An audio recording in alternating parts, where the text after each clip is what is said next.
Les macronistes n'ont plus aucun principe, plus aucune conviction. Eh bien, vous êtes tous recalés pour l'obtention de la nationalité française. Je t'explique, c'est très sérieux. Nous croyons à l'intégration par le travail. L'extrême droite, c'est le rejet des étrangers par principe, parce qu'ils sont étrangers. On ne peut pas parler d'un sujet sans parler de ce qui a engendré ce sujet-là. Les mots ont un sens, monsieur le président Chassaigne. Et je pense qu'il est très important lorsque l'on parle de la migration, et c'est ce que je disais à un média il y a quelques jours de cela, italien, que l'on parle des causes qui entraînent la migration. Mesurez bien votre responsabilité historique. L'élection du président Macron devait nous prémunir des pires avanies du programme de l'extrême droite. Aujourd'hui, de bouclier, vous êtes devenu le marchepied. 349 contre 186, l'Assemblée nationale a adopté.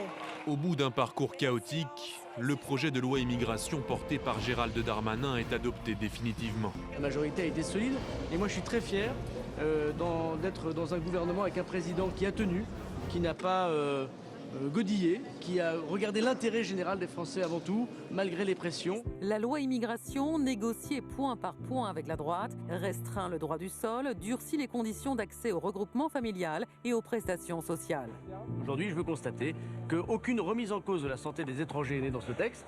En revanche, il est tout à fait vrai, nous sommes très durs contre les délinquants étrangers. Ce sera utile pour les Français, utile pour la sécurité des Français, utile pour expulser ceux qui n'ont plus rien à faire sur notre territoire. Les macronistes n'ont plus aucun principe, plus aucune conviction. Le macronisme a finalement, en 18 mois, mené des débats qui mènent aujourd'hui à sa mort politique.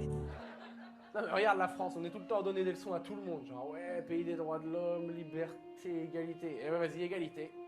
On ne peut pas parler d'un sujet sans parler de ce qui a engendré ce sujet-là. Et je pense qu'il est très important lorsque l'on parle de la migration, et c'est ce que je disais à un média il y a quelques jours de cela, italien, que l'on parle des causes qui entraînent la migration. Quand on parle de la migration, certains partent du continent parce qu'ils voient qu'il y a une migration des ressources minières, par les multinationales qui sont dans une logique et dans une dynamique de prédation. Certains vont aller du côté du Moyen-Orient, certains vont aller du côté de l'Europe du Sud, certains vont aller du côté de l'Amérique du Sud. Est-ce qu'on doit reprocher à ces gens-là de suivre ce flux migratoire? Et c'est le problème fondamental que j'ai avec les partis nationalistes occidentaux, qui sont complètement différents des autres partis nationalistes en Amérique du Sud, au Moyen-Orient ou ailleurs. On doit se préoccuper, je pense que c'est très important qu'on le dise, de ces multinationales qui pillent les ressources. Moi, je fais partie de ceux qui pensent que on n'est jamais mieux que chez soi. Kébi, ça va. Pourquoi Eh bien, ça continue comme si rien n'était. J'adore cette question. Pourquoi la France-Afrique? Une civilisation n'est détruite par l'extérieur que si elle est rongée de l'intérieur.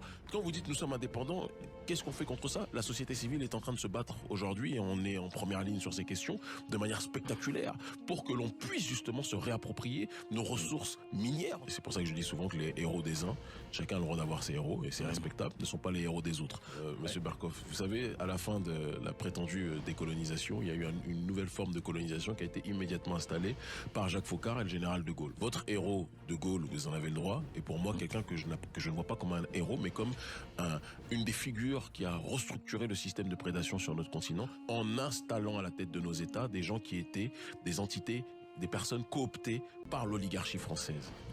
Les premières entités que nous combattons, ce sont nos dirigeants corrompus africains qui, au lieu d'être des toits qui protègent leur population, sont quelque part des gruyères, ou en tout cas des fromages complètement troués.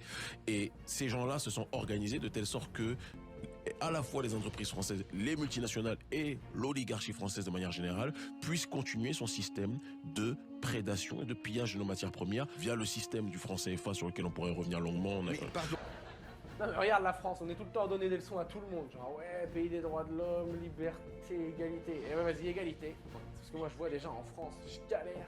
J'ai plus de batterie dans l'iPhone, je peux perdre dans la ville. Tu me lâches en Somalie. Putain, je tiens 30 secondes. Black test, tous ceux qui ont rigolé, vous êtes des mauvaises personnes.